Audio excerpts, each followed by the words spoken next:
While millions gather in Karbala to mark the day of Arba'in, a few people mark the day in Oslo with quite an acclimatized style. It's very cold here, it's Oslo, and it is, I think, it feels like -5. What we're doing is that we are handing out free cups of hot chocolate to people.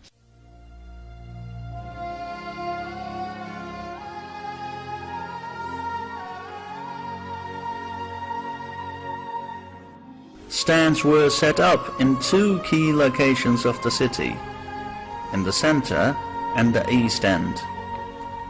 They got their inspiration from an Arizona-based group who came up with the idea of water for Ashura.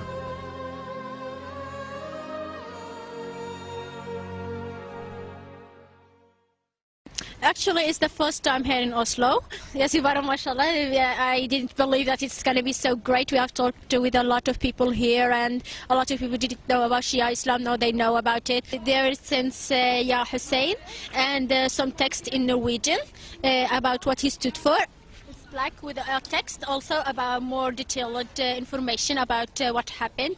From designing the printing material to getting it printed to setting up the tents and preparation of the hot drinks, it was a truly coordinated teamwork of several weeks before the project was realized.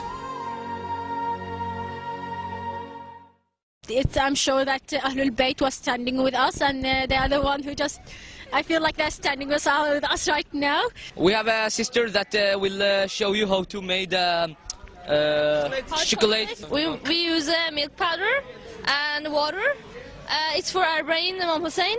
We mix it up with chocolate, hot chocolate, and sugar.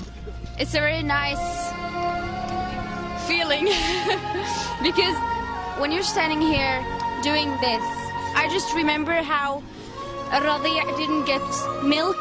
I remember how Ruqayya was thirsty and how Sayyidah Sukaina was thirsty, and here we prepare milk and we give to people in this cold, and they lived when it was very warm there and they didn't get water. So and I'm really happy that people, when they drink those drinks, they think like, why did we get this? And they read these tickets or these flyers and I hope they'll get what we're trying to tell them. I really hope so. After our Prophet, peace be upon him, died, unfortunately, bad people took over power in the Muslim world. They started to oppress people in the name of Islam. Unfortunately, we still see that today, that this happens. I just want to make the people know about Imam Hussein and the Arba'in, and let people know everything about him, because it's something that is wrong that people think about Imam Hussein, and we don't want that to happen. No, we are here to spread the word of Imam Hussein, to tell everybody what Islam is and what Imam Hussein did. And we want to just not spread this to our Sunni brothers and other brothers. We want to spread this to the Norwegian people so they know about Islam.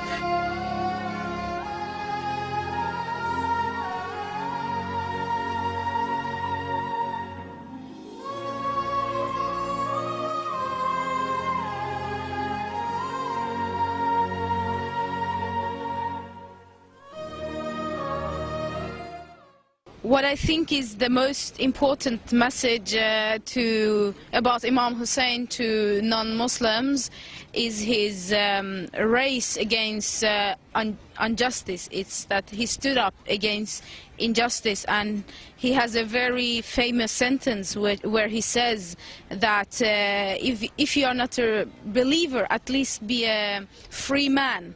And that is something about Imam Hussein that inspires me, and for me today I think his message is to take side on what is justice, and that it's not necessarily a person who is dressed in the religious clothing that is the just person. He can be an antichrist. So Imam Hussein, he gave everything for the values of Islam, the values of humanity, and Today we are facing the same thing, that people, they come in the Islam's name and they spread extremism, they spread terrorism, they spread bad things, bad values that Prophet Muhammad ﷺ and the Quran didn't came with.